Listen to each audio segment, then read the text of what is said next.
We've all been in the situation when we have people coming over for dinner and we have no idea what to cook, and we're also short on time. This recipe is a lifesaver. I'm going to teach you the easy version of the butter chicken that gets ready quick, has lesser calories than the traditional version, and is amazingly delicious. Let's get into it.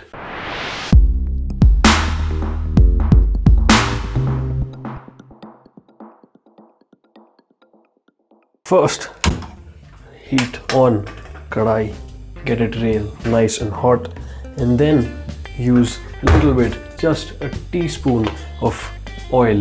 I'm using refined sunflower oil because it's a really nice source of vitamin E, but you can also use any other vegetable oil or olive oil, all of them work. So 1 teaspoon of oil in, spread it around and heat. Now what we're going to put in is some ginger and garlic paste.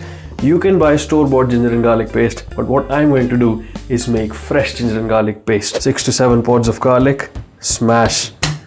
What this is going to do is make the skin easy to come off. See, nice and easy. Ginger, cut a small 1 centimeter-ish piece, peel the skin off. Roughly chop mortar and pestle. Throw in your ginger and garlic. Add some salt. This is going to prevent the juices of ginger and garlic from leaking into the mortar itself. Smash. So the oil is now nice and hot and our ginger and garlic paste is ready. Let's put it in.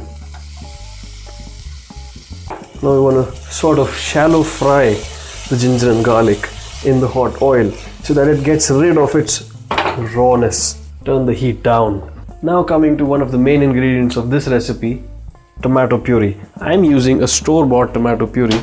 You can also make some at home.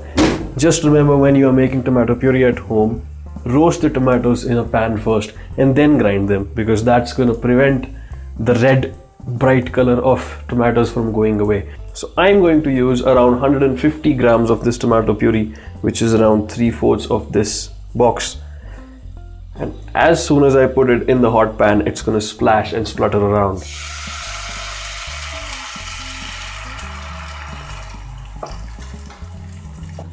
Turn the heat back up.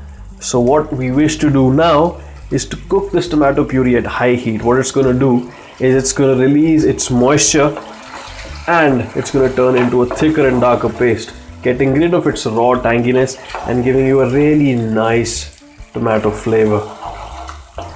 So what's going to happen is, when you cook this at high heat, it's going to splash all around and turn your kitchen into a red mess. We don't want that to happen. So just take a lid and cover it. Leave some space for the air to leave and just cook this for around 2 minutes or so. Stir the tomato puree once or twice so that it doesn't stick to your pan. As you can probably see, it's started to thicken and get darker. Let's take off the lid. So as you can see, it has reduced, it's become thicker and it's become even more bright and dense red. Almost cooked.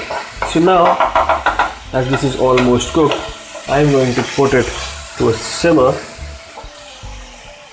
and this is the perfect time to put in some spices and seasonings.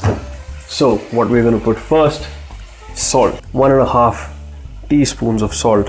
Now, based on your preferences, you can change the amount. Now I'm going to use some ground black pepper. I'm using around 1.5 to 2 teaspoons.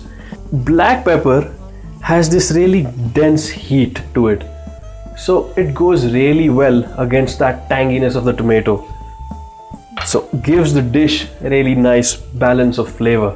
Now we're going to put in the spice that is used in almost all of North Indian recipes. That is Garam Masala. Don't be shy with this. Put in 1/2 tablespoon. You can use any store-bought Garam Masala, and if you don't find one in your store, what you can do is dry roast spices like coriander, cumin, cardamom, cinnamon, star anise, black pepper, and grind them together to make a really nice Garam Masala. Then what I'm going to use is some red chili powder. We've already put some heat into the recipe using our black pepper. That hits you in the back of the tongue. It's sort of a dense heat. Now this one is bright, acidic, hits you in the front of the tongue. So what this is going to do is going to give a really nice spectrum of heat to this dish. So I am using just a pinch of red chili. You can put even more if you want. Now finally I am using some dry coriander powder. This is coriander seed powder. Again, just a pinch or two to enhance the flavor. Then we're going to use some compounded asafoetida, which is Heeng. Now it not only has this really nice earthy oniony flavor when it's cooked, but it is very good for digestion. So whenever you're making anything that can go a bit heavy on your digestive system, don't forget to put in some Heeng and you'll be sorted. So we are done seasoning and spicing up this thick tomato gravy. Stir it to mix. Now when things become a little too hot or too hard to handle, what you can do is put in a little water and it will sort things out. The tomato puree has become really nice, dark and thick, so that's gonna help the chicken get in all the flavor. Now is the turn for us to put in the key protein to this recipe, and that is chicken.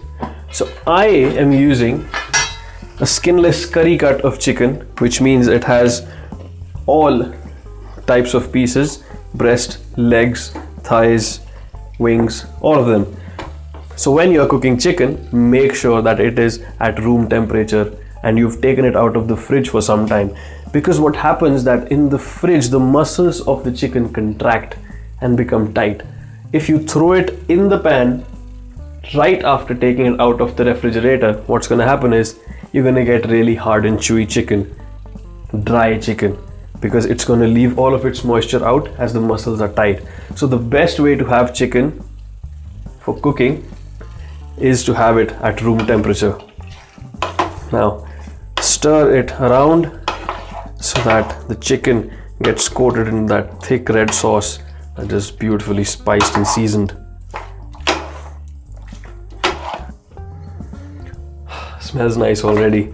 Okay, so once the chicken is coated in this thick paste of tomato puree, what you want to do is throw in a little more water. Bring it to heat and boil. As you will experience that almost instantly it comes up to a boil, and once it does, what you want to do is cover it up with a lid and then turn it to a simmer and let it cook for 15 minutes. Since I am using curry cut here, means it has a mixture of all sorts of pieces, it's going to take 15 minutes on the simmer, and then we are going to cook it at high heat for around 5 minutes or so. If you have only breast pieces, then cook it only for 10 minutes on the simmer. And if you have only leg and thigh pieces, then what you want to do is cook it for around 20 minutes. So in order to get tender chicken whenever you cook it, always use chicken that was refrigerated and then brought back to room temperature. If you take fresh cut chicken and throw it straight away into the pan, what's going to happen is it's going to be chewy. When you put chicken into the refrigerator, the muscles contract and then they relax again, causing them to break down and become tender. So for the best results in chicken, fresh cut, refrigerate, bring it back to room temperature and then cook. Perfect tender chicken every time. So let's wait for 15 minutes and then see what happens. So after letting the chicken cook for 15 minutes in the steam of its own juices, this is what it looks like.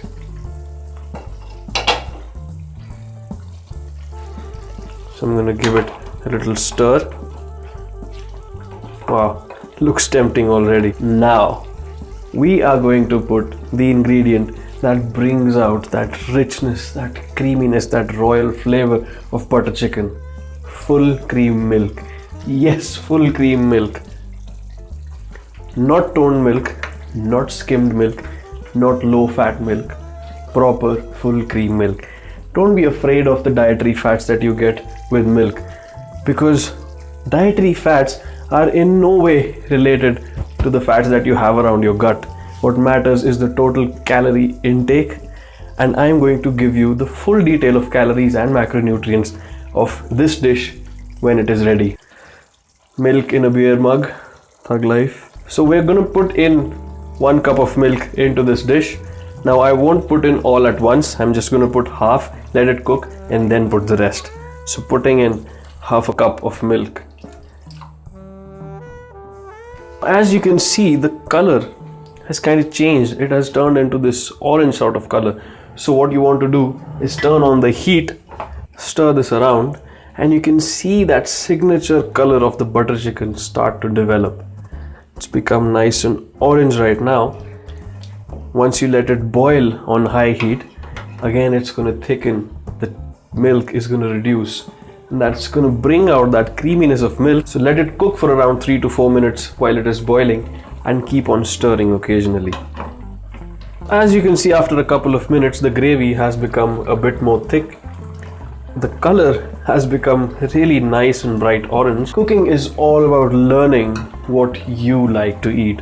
So never forget to taste your recipes when you're cooking them. It has really nice heat. The salt is perfect. All it needs is more milk to mellow that flavor of that tangy tomatoes down even more. So if you like your butter chicken to have more of that tangy tomato flavor, for you it is already done. But I am going to put the rest of the milk in, let it stay on high heat, boiling, so that the milk reduces and gives out all of that creaminess and richness of flavor. Let it boil for another couple of minutes. If you want the moisture to evaporate faster, what you can do is shove the chicken pieces to the sides so that all the liquid comes to the center, and since the heat is concentrated at the center, it's going to evaporate faster. Now you can see the color is nice and bright, and you can decide on the consistency of your gravy. If you are having it with rice, I believe this is perfect for you. If you're having it with chapati or bread, just give it a couple more minutes and it's going to be nice and thick. Now there is one special ingredient that I love to put in this recipe, and that is dried fenugreek leaves, that is Kasoori Methi.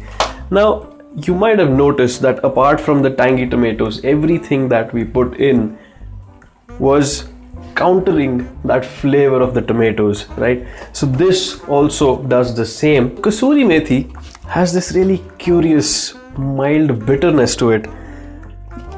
As you can see in the recipe, we've put tomatoes. They are tangy, they're sour and sweet, so they're going to hit the front of the tongue. We also have some red chili going in for the bright kick. Then we have our black pepper, which hits the tongue a little far behind, and we have all those spices, but we really haven't covered the back of the tongue, the bitterness. So to give the whole spectrum of flavor, I like to add in some Kasoori Methi, some dried fenugreek leaves. So what you want to do is take around a tablespoon of dried fenugreek leaves, crush them in your hand and put it in. Not a lot of people like Kasoori Methi, by the way. So if you are skeptical or if you haven't tried this before, what you can do is take a little on a spoon with the gravy and try it out. If you like it, put it in. If you don't like it, you can do away without it. It's just fine. As you can see, the gravy has reduced down. It's become thicker and the color looks exactly what it should look like. Signature butter chicken color. And now once you've put your Kasoori Methi in, it is time to taste. So let me take a spoon and see what this tastes like.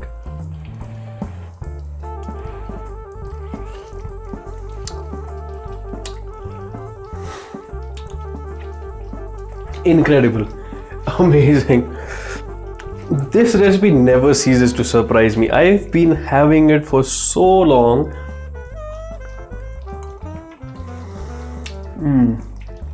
My mom used to cook this for me all the time. So now that your chicken is done, turn the gas off, partially cover it, and let it sit for another 5 to 10 minutes so that the chicken has more time to absorb those flavors inside of it. So after letting it sit for 10 minutes, now is the time to serve. Oh my god, look at that color. So I'm taking a transparent glass bowl for this, and let's ladle it in carefully. So this has around 500 grams of chicken, and I'm assuming that it'll serve 4 people. So one serving of this will be around 300 calories, and it's gonna have about 25 grams of protein. Now the detailed information is gonna come right here on the screen in front of you.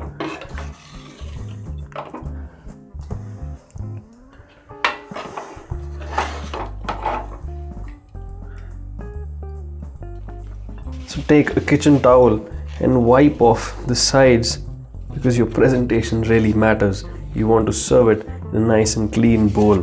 To garnish, again, a little bit more of that amazing Kasoori Methi. Just sprinkle it on top. Looks absolutely gorgeous. Tastes amazingly delicious.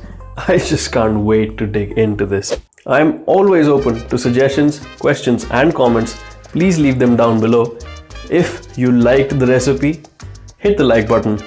And I put new videos every week with detailed calorie and macronutrient information.